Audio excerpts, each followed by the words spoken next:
Buenos días a todos. Bienvenidos a otro webinar de ASM. Es un placer para nosotros que ustedes se encuentren hoy el día de nosotros con la Asociación Americana de Microbiología. Seguimos con los webinars de este mes.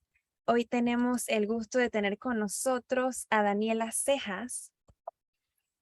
También queremos recordarle que todo este webinar es organizado por Origen y American Society for Microbiology y patrocinado por PD Training Corp. PD Training Corp ofrece soluciones y servicios para suplir las necesidades del sector de alimentos, farmacéutico, diagnóstico humano y animal. Hoy tenemos el placer de tener con nosotros a la doctora Daniela Cejas, que nos hablará un poquito acerca de la evolución de la resistencia a carbapenemes y ceftazidima avibactam en enterobacterales. También vamos a presentar con nosotros está el magíster José Moreno, quien nos va a hablar un poquito de la experiencia de la doctora Daniela Cejas. Adelante, magíster. Hola, sí, buenas mañanas. Bueno, buenos días a todos, perdón. Bienvenida, doctora Daniela. La doctora Daniela Cejas es una experta en antimicrobianos y bacterias multiresistentes. Ella posee un doctorado de la Universidad de Buenos Aires. Ella es bioquímica de la universidad, tiene una licenciatura en genética también, eh, tiene estancias postdoctorales, tiene una carrera de docente, tiene un prontuario realmente asombroso de publicaciones científicas.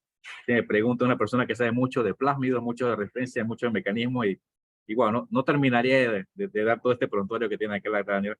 Aprovechenla, es una persona que sabe mucho de antimicrobianos, que sabe mucho de mecanismos, de mucho de genética, y bueno, no necesita más carta de presentación, Daniela, así que vamos directamente con lo que es un gran flagelo, lo que es una pandemia oculta, que es la resistencia a los antimicrobianos, y nos va a hablar sobre cómo evolucionó, o cómo evoluciona por lo menos en la Argentina la resistencia a ceftavivaxtan.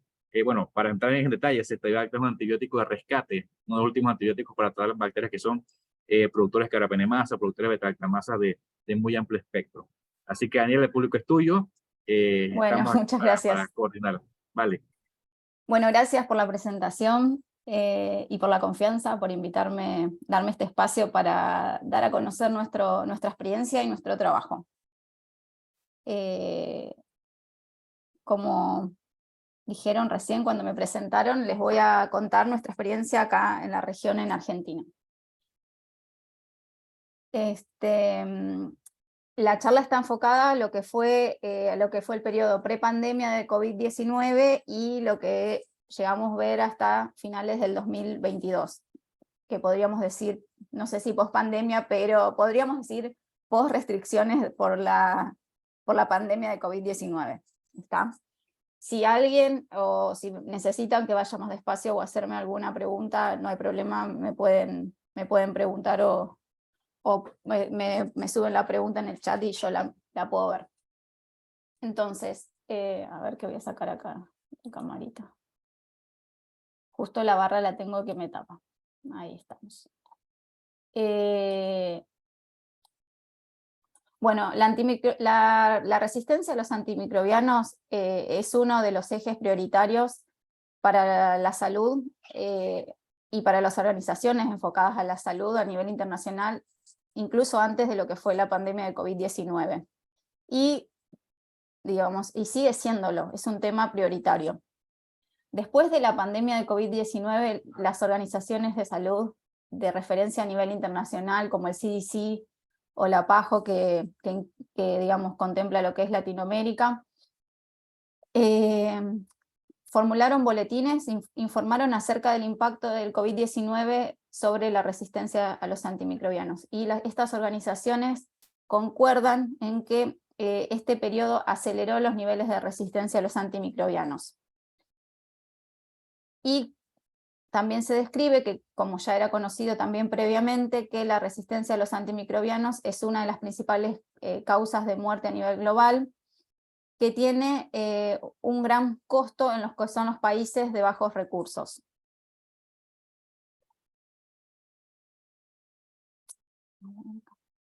No me pasa la presentación. Ahí.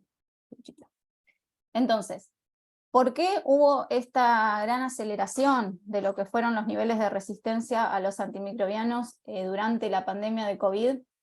Esto fue porque en este periodo hubo una gran prescripción de antibióticos. En una primera instancia de la pandemia, esta prescripción de antibióticos estuvo dada por la sobrecarga que tenía el sistema de salud, ¿no? Y por la barrera de la pandemia de COVID-19 en sí misma, que era una situación inédita y alarmante, ¿no?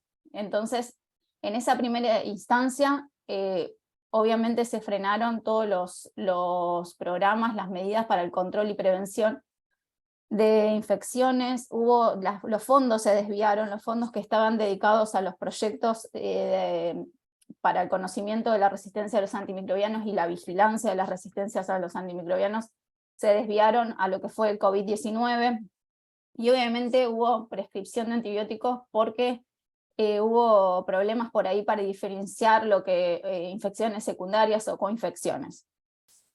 Pero también, ya pasada esta primera instancia de catástrofe, vamos a decir, el uso inapropiado de los antibióticos continuó, y eso hoy, lo sabemos hoy porque cuando se cotejan los resultados y los antecedentes que se tienen, se supo que las infecciones secundarias en aquellos pacientes que tenían neumonía por COVID-19 era de un 10%, y que del 94 al 100% de los pacientes habían recibido tratamiento antibiótico. Entonces, hoy por hoy se sabe que los antibióticos estuvieron mal utilizados.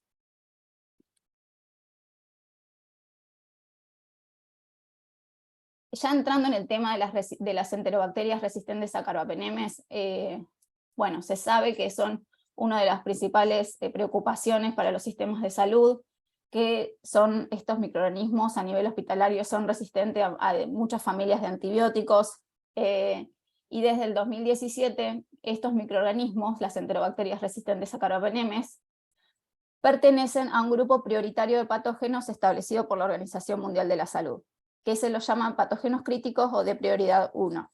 ¿Está? Entonces, estos patógenos críticos comúnmente causan infecciones del tracto urinario, infecciones del tracto respiratorio bajo, infecciones, digamos, bacteremia, sepsis, infecciones de la sangre, infecciones de heridas y menos frecuentemente infecciones asociadas a piel y partes blandas.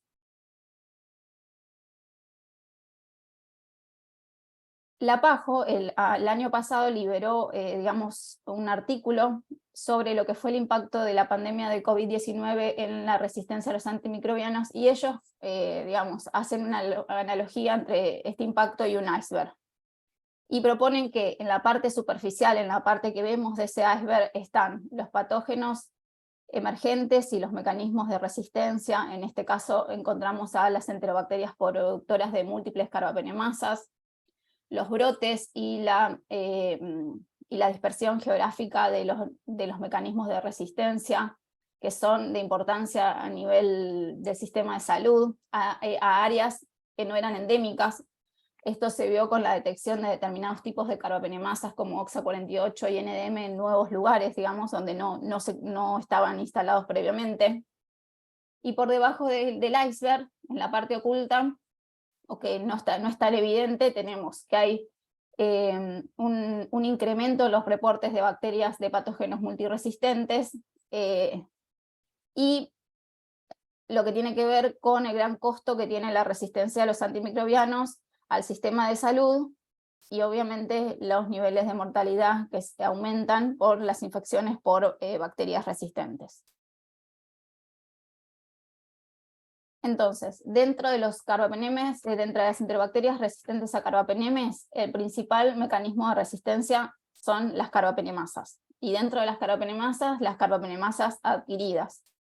Y dentro de las carbapenemasas adquiridas, que podrían ser un montón, algunas, que son las de las familias de tipo KPC, NDM y OXA48. Estas carbapenemasas, digamos, son de distintos tipos, pertenecen a distintas clases, pero todas tienen la habilidad, comparten, digamos, la habilidad de hidrolizar a los carbapenemes, y dependiendo de la familia que sean, a la mayoría de los betalactámicos o a otros betalactámicos de generaciones inferiores, que incluyen estas generaciones anteriores, las penicilinas, las cefalosporinas y los monobactames.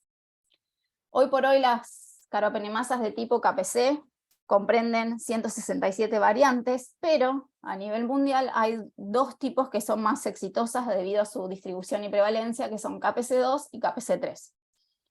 El grupo de las NDM tiene 55 variantes a la fecha, pero las más importantes por su distribución y prevalencia son NDM1 y NDM5, y el grupo de las OXA48 tiene 49 variantes, y este grupo es más heterogéneo. No hay, o sea, hay una que es la OXA48 en sí, pero hay muchas variantes de OXA48 que se detectan en distintos lugares.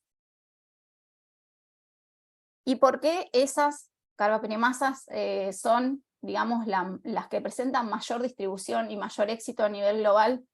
Esto es porque estas carbapenemasas han sido reclutadas o se encuentran en clones bacterianos internacionales multiresistentes de alto riesgo.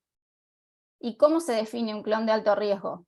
Un clon de alto riesgo es, digamos, un linaje que comparte todas o la mayoría de estas características que les voy a mencionar. Tiene distribución global, tiene múltiples genes de resistencia, tiene habilidad para colonizar y persistir en distintos hospedadores por largos intervalos de tiempo. Esto se ve porque muchas veces están colonizando pacientes, o por ejemplo un paciente que estuvo internado y luego vuelve a incurrir, vuelve a estar internado y le hace un cultivo de vigilancia y se encuentran estos clones exitosos en los cultivos de vigilancia. La otra característica es que tienen habilidad, son muy habilidosos respecto de su transmisión, tienen una patogenia incrementada y un fitness, y tienen habilidad para causar infecciones recurrentes y o más severas. Ejemplos de este tipo de clones son Escherichia coli del secuenciotipo 131 y 140, y dentro de Klebsiella pneumoniae podemos mencionar secuenciotipo 158, 307, 147, 101, secuenciotipo 11, secuenciotipo 15.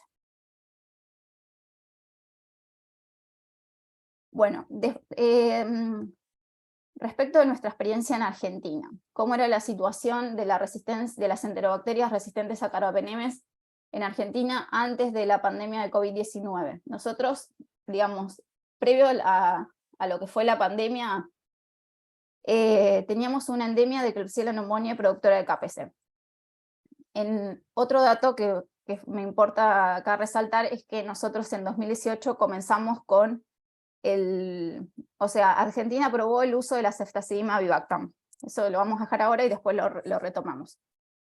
Entonces, respecto de lo que fue KPC en Argentina, la primera detección fue en el 2006 de KPC2. Luego no se volvió a detectar sino hasta el año 2010, donde el incremento en la detección fue alarmante, fue de 800%, y esto fue porque KPC2, si bien se volvió a detectar en Klebsiella pneumoniae, no fue una Klebsiella pneumoniae cualquiera, sino que fue en el secuenciotipo 258 de Klebsiella pneumoniae, es uno de los clones exitosos, y dentro de este secuenciotipo una plataforma genética exitosa que es el transposón 4401. Este clon se mantuvo prevalente, pero para el año 2014 empezamos a detectar, digamos, Klebsiella pneumoniae, productoras de KPC con algunas diferencias. En este caso, el que está señalado acá en el 2014, nosotros detectamos KPC2 en un aislamiento de Klebsiella pneumoniae que correspondió al secuenciotipo 23. Este es otro linaje que se caracteriza por ser hipermucoviscoso, muy virulento, y está asociado a abscesos hepáticos, por ejemplo, y fenotípicamente lo que llama la atención en primera instancia es que cuando uno toca la colonia se forma ese filamento largo, que es un test de filancia positivo, digamos. Y bueno, eso acompañado de la resistencia a carbapenem fue nuestra alarma en aquel momento para empezar a estudiar este microorganismo, que luego descubrimos que era este linaje hipermucoviscoso. Entre el 2015 y 2017 estudiamos una colección de 76 aislamientos de Klebsiella pneumoniae para, digamos, caracterizar cómo venía la epidemiología de este microorganismo, y vimos que en esta colección la mayoría de los aislamientos correspondieron con el secuenciotipo 25, eso nos llamó la atención, digamos que el secuenciotipo 258 no fuera el mayoritario, pero sí este conocido 258 estaba en segundo lugar de prevalencia, es decir, que continuaba presente, y luego teníamos otros que también son descritos a nivel mundial como el 11 o el 392. 75 de los 76 aislamientos fueron productores de KPC2, y un único aislamiento fue productor de KPC3, y este aislamiento correspondió con otro secuenciotipo que fue el 307, que estaba reportado como un clon de alto riesgo. En todos estos secuenciotipos epidémicos, KPC se localizó en el transposón 4401.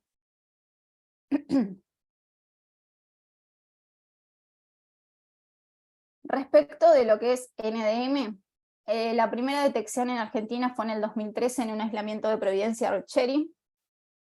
Luego, en el 2014, se vuelve a detectar NDM1 en diferentes especies de enterobacterias, todas recuperadas de un único paciente pediátrico que había recibido múltiples tratamientos antimicrobianos, y en todas estas especies de enterobacterias, NDM se encontraba en una misma plataforma genética, que fue un plásmido del grupo de incompatibilidad C, y dentro de ese plásmido, en esta plataforma, que se muestra en la diapositiva, asociada a la secuencia de inserción ISKPN14.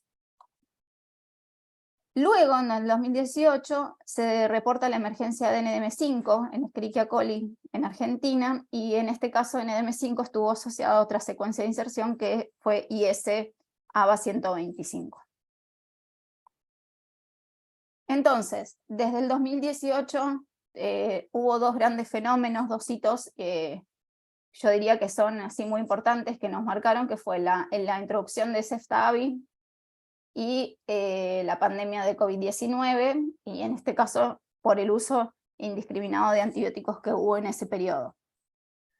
Entonces nosotros recibimos estos dos fenómenos con la endemia de KPC, y esos dos hitos fueron muy potentes para modificar lo que fue el escenario epidemiológico, y que, digamos, hoy por hoy tenemos patógenos con una diversidad de mecanismos como KPC, KPC con NDM, KPC más BLE, NDM más BLE, y obviamente en incremento de coproductores de carbapenemasas como NDM más KPC.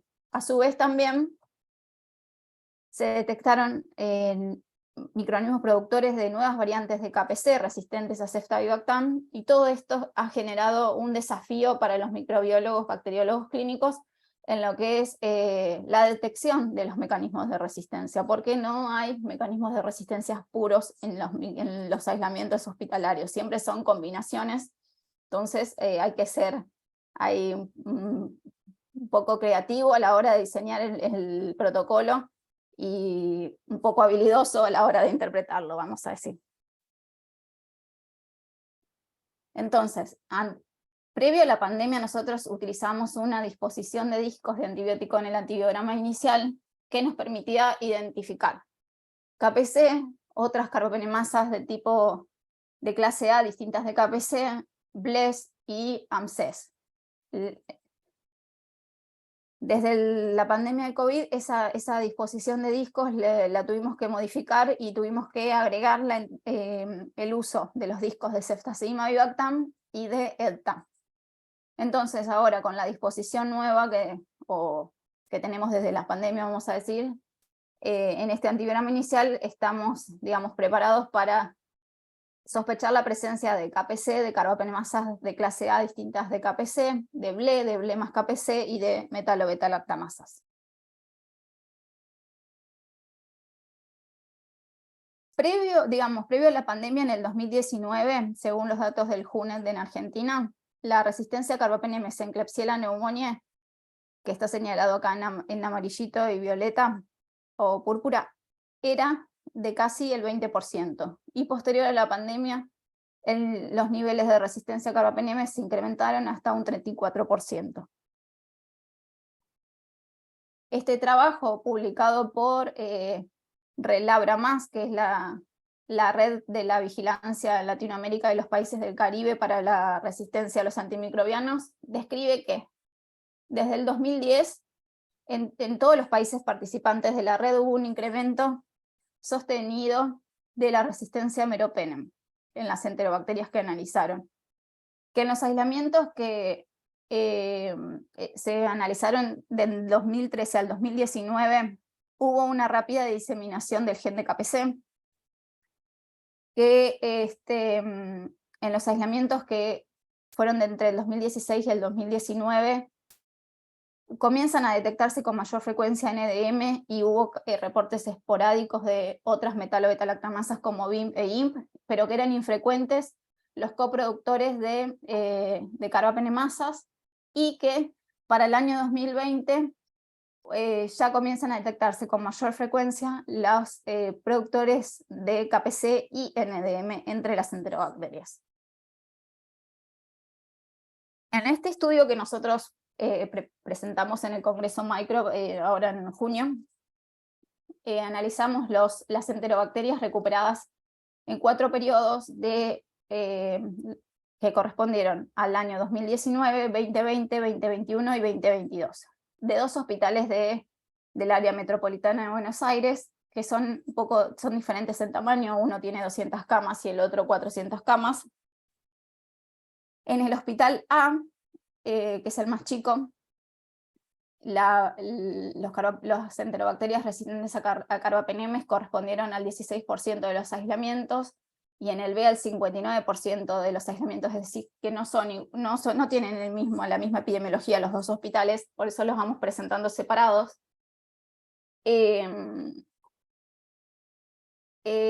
las enterobacterias resistentes a carbapenemes, el patógeno mayoritario fue Klebsiella pneumoniae, mayor al 70%, seguido de Providencia stuarti, y luego Escherichia coli, Enterobacter cloacae y Proteus mirabilis.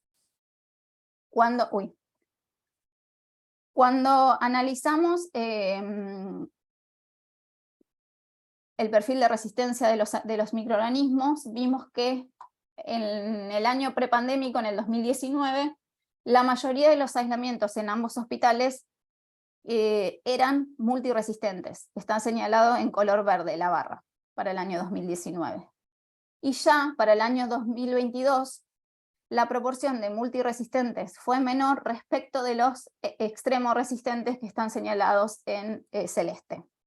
Y en el hospital A, en el 2022, se detectó un microorganismo panresistente.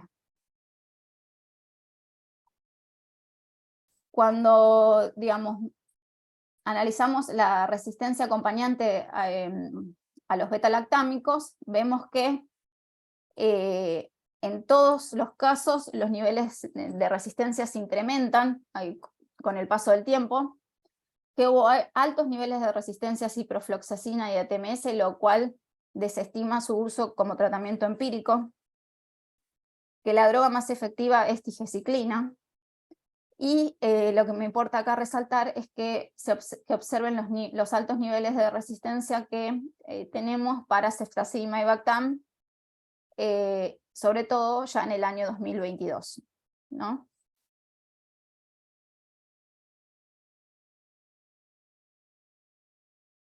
Cuando analizamos los mecanismos de resistencia, vemos que hay una importante presencia de NDM que está señalado en los gráficos en color verde, cosa que no era frecuente hasta el 2018, o sea, en un año. Fíjense, para el 2019, en las barras, en los 2 hospitales, la presencia importante, cómo incrementa la proporción de productores de NDM, señalado en verde. En celeste se está mostrando en azul KPC, y después combinaciones, ¿no?, de las distintas enzimas.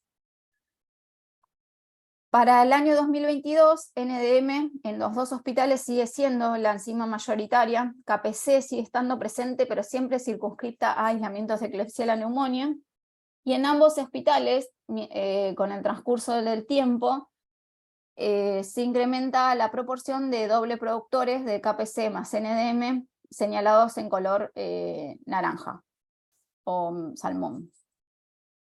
Entonces, NDM es el mecanismo que dirige la epidemiología actual, y que se establece como prevalente desde la introducción o el inicio del uso de Ceftavi, y probablemente haya sido el incremento en la proporción de NDM lo que haya contribuido a la expansión de aislamientos extremo resistentes, porque NDM viaja en un plásmido que también lleva a otros mecanismos de resistencia.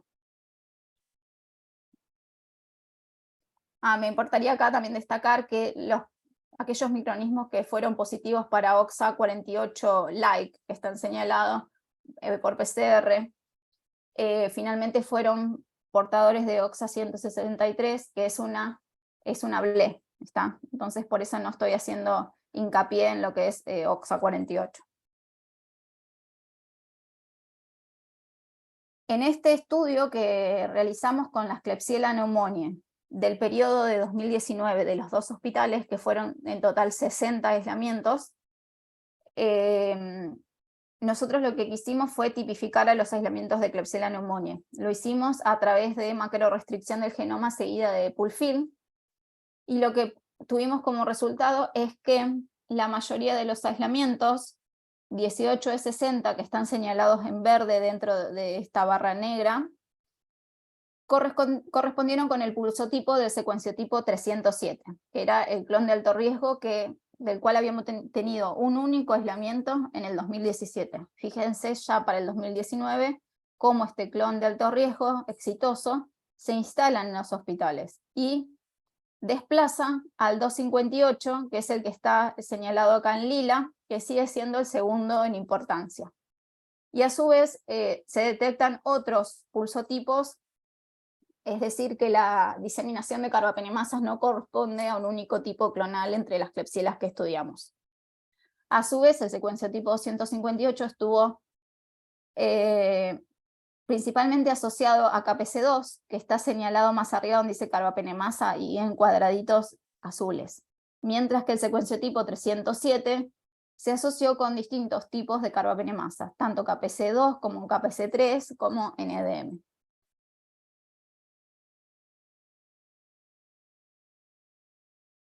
Seleccionamos algunos aislamientos del secuenciotipo 307 con distintos tipos de carbapenemasas, como para tener una variedad, y realizamos secuenciación del genoma completo, y a partir de esas secuencias un análisis filogenético versus 250 genomas disponibles en el NSBI elegidos al azar, y vimos que estos genomas se distribuyeron de manera en 3 clados principales. ¿Ustedes ven mi mouse cuando yo estoy señalando o no? ¿No se ve? Sí, sí se ve. Ah, ¿se ve? Bueno, Sí. entonces, estos 3 grupos, acá, acá y este de acá, y todos los aislamientos de Argentina que están marcaditos en rojo, estuvieron dentro del mismo grupo, que nosotros le dijimos, bueno, dentro del mismo subclado. Pero dentro de este subclado que está maximizado acá a la derecha, los aislamientos de Argentina no estuvieron todos juntos, que por ahí uno espera eso, que estuviesen todos juntos. No, estuvieron asociados en distintos grupos. En el grupo 1 que llamamos, que era el que tenía el mayor grupo de aislamientos de Argentina, estos se asociaron con genomas de Italia, mientras que 2, que llamamos grupo 2, se asociaron con algunos de Estados Unidos, y en el grupo 3 hubo un único aislamiento que se asoció con otros aislamientos de Estados Unidos.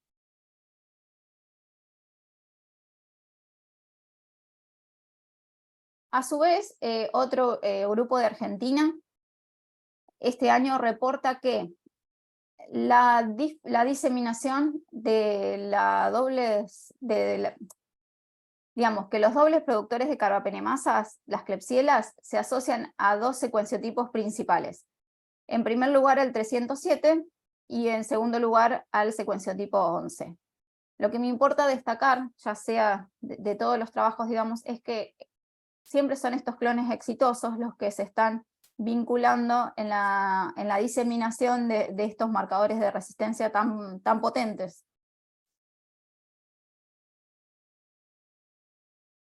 Respecto de OXA48,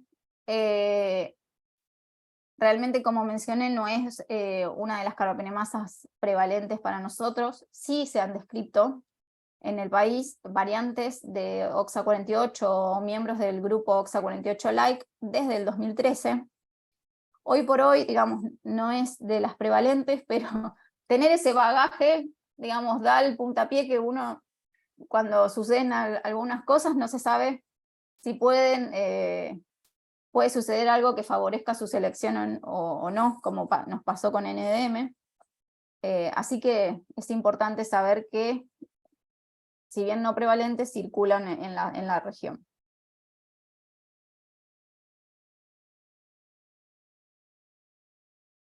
Con respecto a la resistencia a ceftazidima-avibactam, hay distintos mecanismos que pueden dar resistencia a esta combinación de antibióticos. Por un lado está la resistencia enzimática, que es la que va a causar la inactivación del antibiótico. Por otro lado, tenemos modificaciones químicas en el target del antibiótico o expresiones de un target alternativo del antibiótico, o también cambios en la permeabilidad que pueden afectar a la ceftazima y bactam o expresión de bombas de flujo. Sin embargo, el mecanismo principal es la resistencia enzimática. Dentro de la resistencia enzimática, por supuesto, tenemos a las metaloenzimas. El avibactam es un inhibidor, no sé si me parece que no lo dije, es un inhibidor de naturaleza no betalactámico que va a actuar sobre las serinoenzimas, va a inhibir a las enzimas de clase C, a las BLE, a las KPC y a OXA48, pero no es activo contra las metalobetalactamasas. Sin embargo, a la fecha se han reconocido mutantes de esas enzimas que deberían ser inhibidas por el avibactam, que se volvieron resistentes a ceftazima y avibactam. Se han descrito mutantes de KPC2 y KPC3, mutantes de BLE de tipo ZXM, en ZXM15, ZXM14, mutantes de SHB, mutantes de AMSES y mutantes de OXA48. A su vez, nosotros en Argentina le ponemos un condimento adicional, que es que tenemos una BLE de la región endémica, que se llama PER2, que es una enzima que es poco afectada por el avibactam, no tiene, digamos, mucha afinidad por el avibactam, y es muy eficiente catalíticamente sobre ceftazidima. Entonces, resulta resistente a ceftazidima avibactam. En este trabajo que fue publicado por gente de Colombia, analizaron los mecanismos de la resistencia a ceftazidima y avibactam en aislamientos de Latinoamérica. Participaron participó Argentina, Chile, Brasil, Colombia y México de este estudio. Ellos estudiaron una colección de enterobacterias, de 2.252 enterobacterias recuperadas entre 2016 y 2007. Y vieron que inicialmente el 4,2%, es decir, 94 enterobacterias de esa población, eran resistentes a ceftazidima y avibactam. Pero luego volvieron a medir la sensibilidad a Ceftavi y tuvieron que corregir ese dato. Determinaron que solo 18 eran realmente resistentes a Ceftavi, es decir que la resistencia a ceftazidima y avibactam en ese periodo, 2016 a 2017, correspondió al 0,8%, era muy bajita. Y todos los aislamientos resistentes, estos 18, eran originarios de Colombia. Cuando analizaron los mecanismos implicados en esta resistencia, vieron que todos eran productor de algún tipo de metalobetalactamasa. La mayoría tenía NDM, 13 tuvieron NDM, 4 tuvieron NDM más KPC, pero digamos implicado en la resistencia a Ceftavi sería NDM, y uno solo fue productor de una metalobetalactamasa distinta, de una metalobetalactamasa de tipo BIM. Así que en este periodo las metalobetalactamasas fueron las responsables de la resistencia a Ceftavi. Nosotros, ¿qué hitos tuvimos en nuestro país? El primer reporte de la emergencia de Klebsiella pneumoniae con 2 carbapenemasa fue en el 2019, que correspondió con el secuenciotipo 307. En el 2020 detectamos la emergencia de KPC8 en Klebsiella pneumoniae del secuenciotipo 11, siempre secuenciotipos epidémicos, internacionales exitosos. Esta enzima KPC8 no es, no inactiva avibactam per se, pero es muy eficiente sobre ceftazidima. 8 veces más eficiente, por ejemplo, que KPC2. Entonces, en estos aislamientos lo que vimos que había era disminución de la permeabilidad, que combinado con esa alta eficiencia sobre ceftazidima, el microorganismo resultaba resistente. Para el 2021 se reportó la emergencia de variantes de KPC implicadas en la resistencia a Ceftavi, como KPC31, KPC80, 81, 96, 97 y una nueva variante 115. Y ya se instaló que la diseminación del KPC más NDM estaba dada por los clones de alto riesgo 307 y secuencia tipo 11. Para el 2022 surge la alerta de Klebsiella pneumoniae de secuencia tipo 258 pan resistentes, y bueno, en ese panorama estamos ahora navegando. En este trabajo describimos un brote por Klebsiella, donde estudiamos 15 aislamientos recuperados de 6 pacientes que habían tenido largas hospitalizaciones por neumonía severa por COVID-19. En los pacientes donde se recuperaron más de un aislamiento, que son el 1, el 5 y el 6, se había utilizado ceftazimab y Bactam como tratamiento.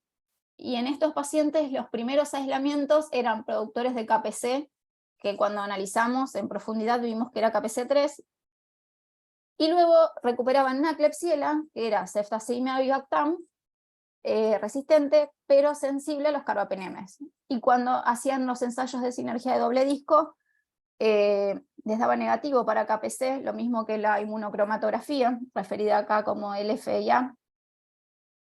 Sin embargo, cuando nosotros acá en el laboratorio de la universidad lo analizamos, se podía detectar el pico por Malditov, el pico correspondiente a KPC, y cuando analizamos, amplificamos por PCR y secuenciamos, vimos que los aislamientos eran productor de una variante diferente a lo que había en ese momento, que fue KPC31, y que un aislamiento, que era el último del paciente 5, tenía una variante nueva, que luego recibió el nombre de 115.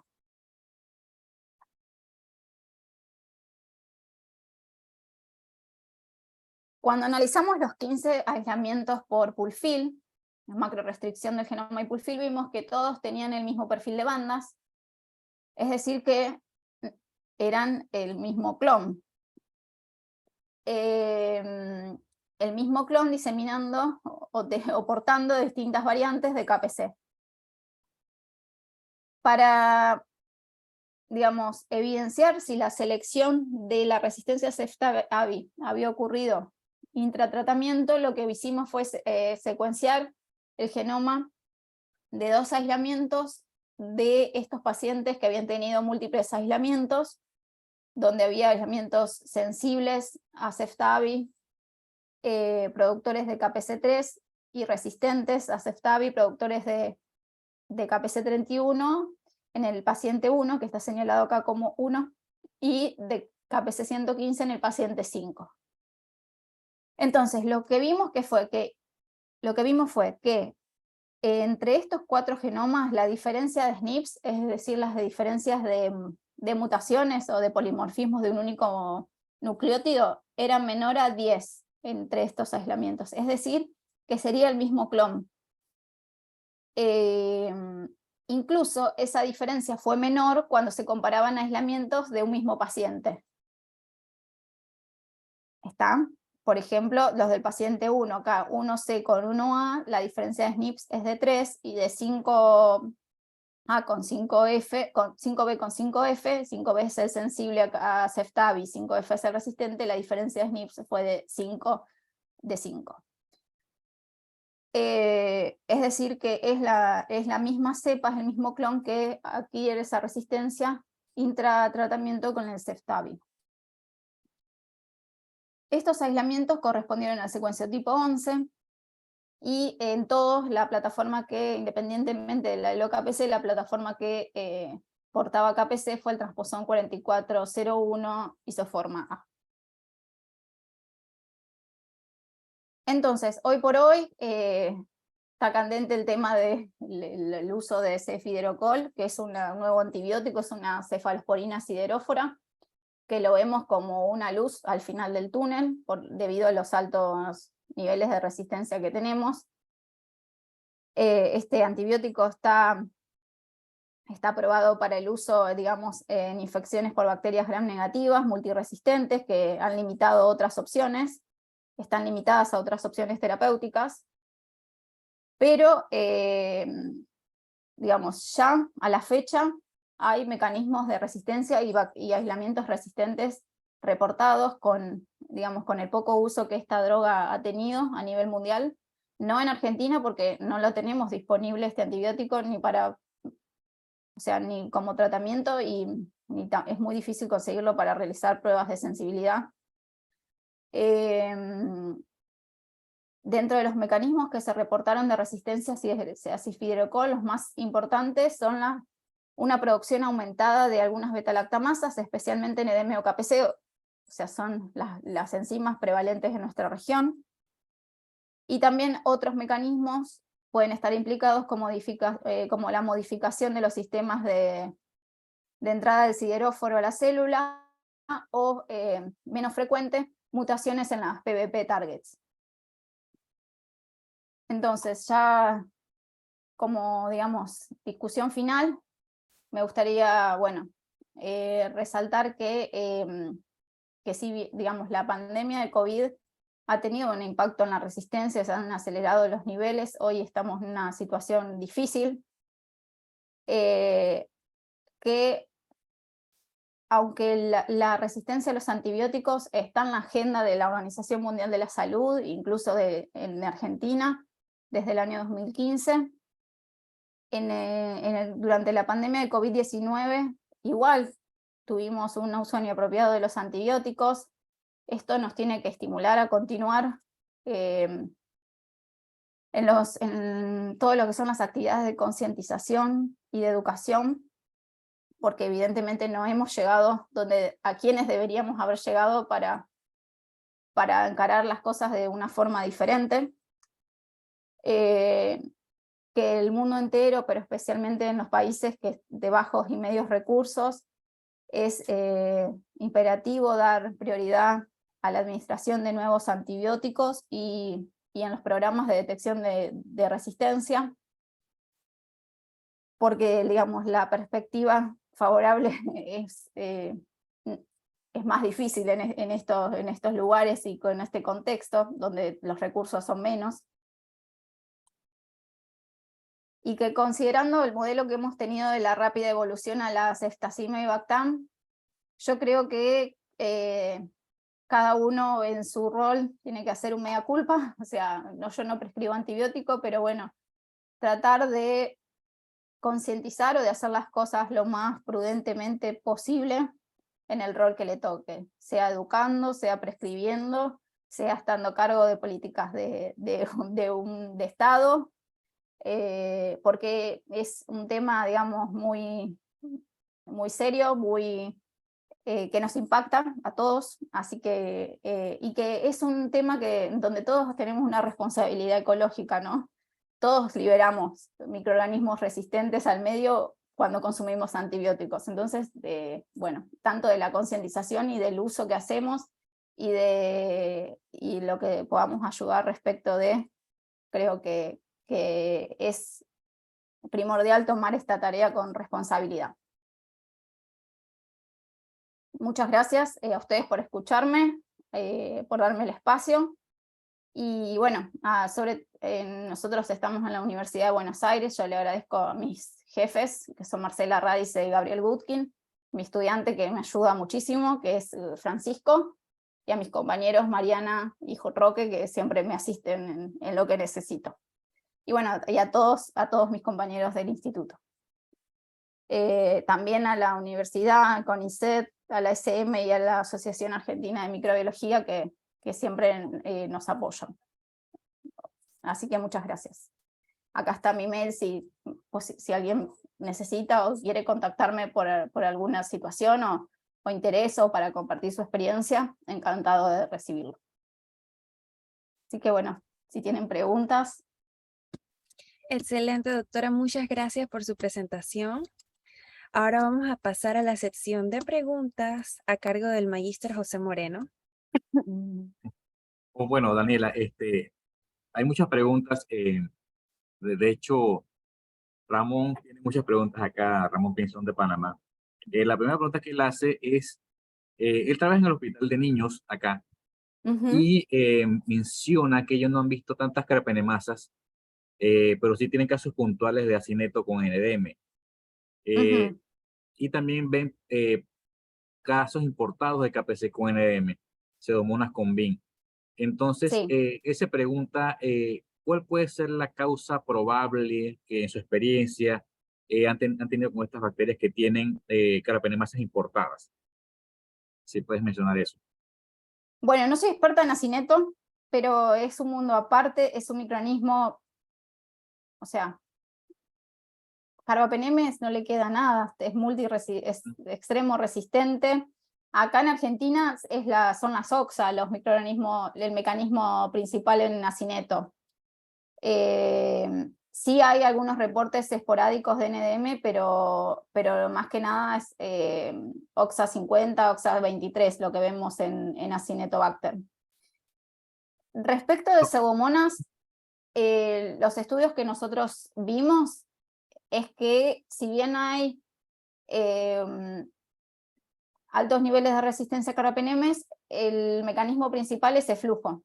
O sea, la proporción de pseudomonas productoras de metalo beta-lactamasas o de carbapenemasas es muy bajo, y las enzimas que detectamos fueron siempre de tipo BIM. Por ahí hay reportes esporádicos de una pseudomona con KPC o con alguna otra cosa, pero más que nada lo que hemos tenido es pseudomonas con BIM. Pero bueno, hasta ahora está bastante tranquilo, vamos a decir, el tema en pseudomonas. Hasta que llegue un plásmido con NDM que haga explotar todo en pseudomonas. Pero mientras esté BIM, digamos, la frecuencia sigue siendo baja.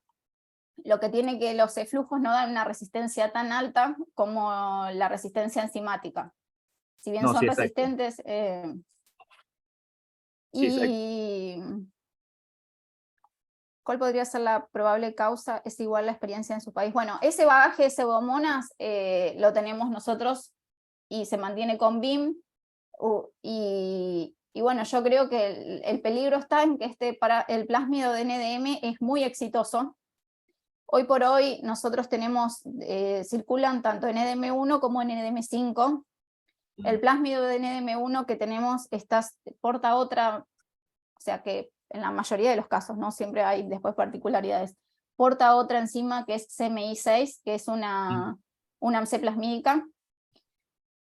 NDM5 muchas veces está asociado con CTXM, entonces, y a su vez el grupo de incompatibilidad de los plásmidos, lo que le puede dar que sea de mayor rango de huésped o menor. Por ejemplo, el plásmido, cuando hablamos de KPC, lo que se disemina más es la bacteria, es el clon. En cambio, para NDM, por eso KPC por ahí está más circunscripta a Klebsiella, y tenemos la Klebsiella que ya tenía la KPC que incorpora el plásmido de NDM. En cambio, NDM está en un plásmido muy exitoso que pasa a distintos tipos bacterianos.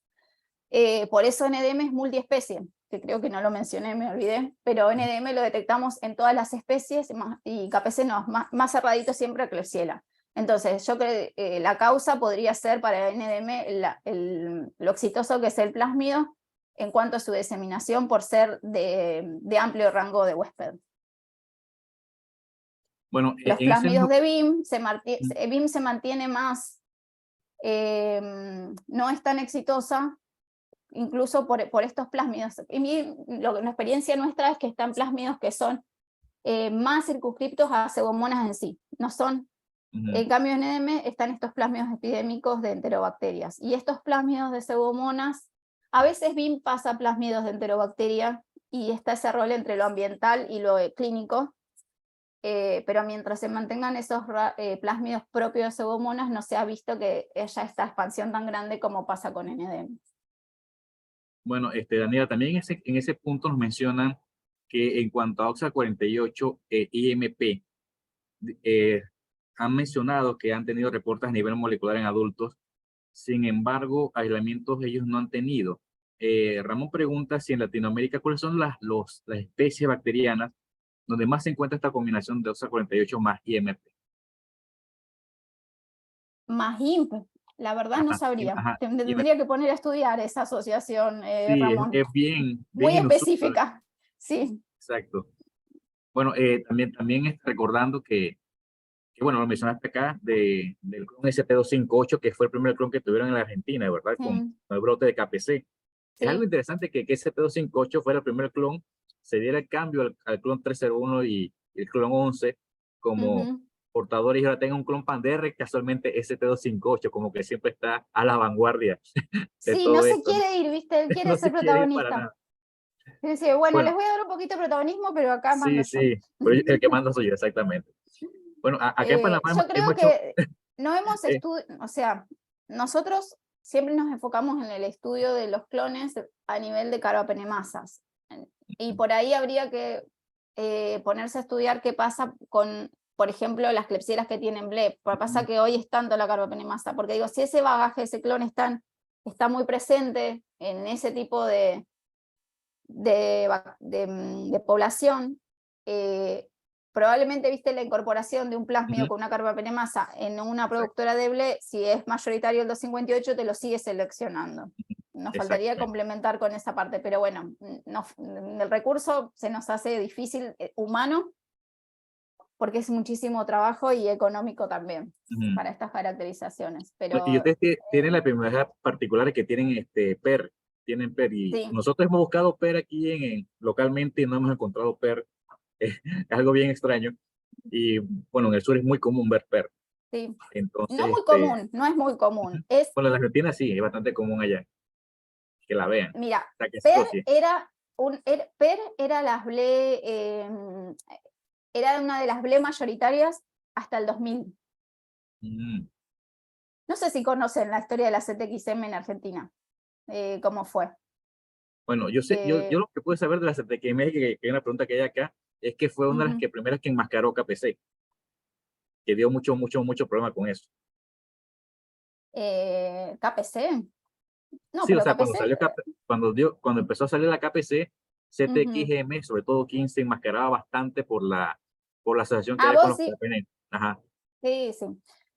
Bueno, acá qué pasó en Argentina, a finales de los 80, digamos, solamente se buscaba BLE con el disco de ceftazidima, y CTXM tiene mayor eficiencia sobre CTXM2 sobre cefotaxima, entonces parecía sensible a la cefotaxima y, perdón, sensible a la ceftazidima, y no se estaba probando cefotaxima. Cuando se incorpora cefotaxima se ve que era resistente y ahí se evidencia CTXM2. Cuando se empiezan a hacer estudios de prevalencia en aquel momento, bueno, se ve que CTXM2 era muy importante, pero también un gran grupo de microorganismos tenía PER2 y otros tenían SHB. O sea que SHB estaba entre el bagaje. Los estudios de prospectivos que fueron subsiguiendo a partir, yo te diría, del 2010 más o menos, CTXM2 perdió prevalencia, ganó CTXM15, que era el marcador a nivel mundial, y PER2 muy poquito, no sé, un aislamiento, dos. Ese bagaje, igual que lo de NDM, estaba en la población, faltaba que venga un factor de selección externo a darle otra vez el espacio de surgimiento. De todos modos, no, nosotros ahora estuvimos haciendo un estudio de resistencia a Ceftavi, que no lo conté acá, y no hemos tenido microorganismos positivos para PER. O sea, más que nada fue la presencia de NDM. Quizás tendríamos que seguir, pero bueno, en ese corte de 2 meses que estudiamos, no hubo PER. Así que, pero está, porque viste, cada tanto salta. Detectamos PER como resistente, y ese mecanismo como bagaje está, pero no es de los predominantes. Bueno, aquí me menciona Daniela, en el caso de CTXM15, en Ujú. Panamá, en el Hospital de Niños, dicen que Sí, está unida a una OXA1. ¿Qué comentarios con respecto a esto? Porque ellos utilizan muchísimo piperatazo en el hospital. O sí. sea, tener esta combinación es bastante infructuosa para esos casos. ¿Que has tenido experiencia con este tipo de combinaciones de CTXM15 con OXAS? Mira, las hemos empezado a ver cuando hemos empezado a secuenciar los genomas, porque antes no nos poníamos a buscar. La verdad que aparecen muchas beta-lactamasas que por ahí es difícil curar todo, porque aparece OXA1, aparece SHB28, aparece ZXM15, aparece, y la carbapenemasa, que es la que finalmente tapa todo lo que va por atrás dentro de ese perfil de resistencia. La verdad que no me estoy enfocando en lo que son los productores de BLE, qué impacto tendría lo de la OXA, tendría que dedicarme un poco más para responder esa pregunta. Bueno, Daniela, y otra pregunta que es ya un poco más, por decirlo así, de gobernanza. Después de la pandemia, los fondos y el presupuesto, ¿tú crees que han mejorado o ha desmejorado? Sobre todo para bacteriología, porque aquí en Panamá fue un desastre. Yo creo que fue algo generalizado en todo el mundo. La bacteriología... Yo creo que sí, que a partir de este año se están priorizando otras líneas, como que donde fue cuando empezó la pandemia todo fue enfocado ahí, que estuvo trabajando con COVID. Bueno, también era necesario, ¿no? Pero como que no daba la torta para todos, ¿viste? O va para acá Exacto. o va para allá, pero no alcanzaba. Sí. Entonces, bueno, se destinó todo a COVID y ahora se vuelven a priorizar todas las otras líneas, yo te diría a partir de este último año. Sí, he Porque notado ese empuje, ¿no? Porque la prospección 2050 creo que se corrió a 2035 con la pandemia, ¿no? sí, Sí, se corrió bastante. se corrió bastante. Mira, igual hay algunos trabajos como yo vi uno ahora en el Congreso de María Virginia Villegas, Sí, bárbaro. que cuando María Virginia es prolífica en sí, esto. bueno, cuando las cosas se hacen bien, hay buenos resultados. Con los PROAS y todo lo que tiene que ver con eso. Pero, bueno, muchas veces hacer las cosas bien va acompañado de presupuesto, ¿no? Exacto. La mayoría de las veces. No hay. Presupuesto destinado a equipamiento, por ejemplo, tener que aislar un paciente. O sea, vos decís, bueno, si tiene este mecanismo, lo tengo que aislar, bueno, tengo que tener dónde aislarlo, cómo, entrenamiento del personal, es mucho en educación. Y bueno, es complicado por ese tema, pero bueno, creo que no está de más seguir insistiendo Claro. y aportar desde del conocimiento que uno tenga, ¿no? Ana, no sé si hay más preguntas. Yo creo que acabé las que tenía por acá. No sé si alguien Sí, más quiere preguntar. ya Ajá. estamos listos con las preguntas. Muchas gracias, doctora, por sus respuestas. La verdad ha sido de mucho provecho su charla, muy interesante. Bueno, gracias. Le recordamos a todos que esta sección de preguntas y respuestas fue con el magíster José Moreno y gracias a PD Training Corp. También para recordarles que tenemos un siguiente webinar también muy interesante, donde nos va a estar acompañando la doctora Jezabel Navarro Velasco. Nos va a estar hablando un poquito acerca de la activación constitutiva de la señalización de TORC-C1, que atenúa la virulencia del hongo patógeno Interrorhinus fusarium oxyporum. Así que para que se vayan inscribiendo desde ya y estén pendientes de sus correos para participar de nosotros con este siguiente webinar. Todos estos webinars han sido organizados por este grupo que pueden ver en pantalla y organizado por Origin y American Society for Microbiology. Muchas gracias a todos por estar aquí. Cualquier consulta, la doctora dejó su correo, se pueden acercar también a nosotros para ponernos en contacto. Que tengan un buen día. Bueno, gracias. Chao.